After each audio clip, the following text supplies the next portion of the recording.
Yes. Hi. Balik na kami sa hotel. So, bili na kami ng aming chicha, snack. Kasi baka gutumin. Takot magutom. Takot magutom yun. Takot kasi ako magutom.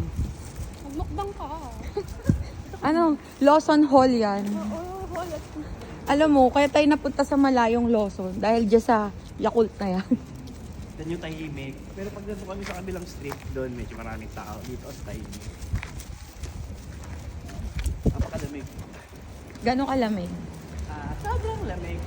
Kulang nga lang mag-snow. Kung umulan, snow na. Yeah. Oh. Ah. Thank you ka. Tawa. Behind the scene. Asar yan. Asar na yan.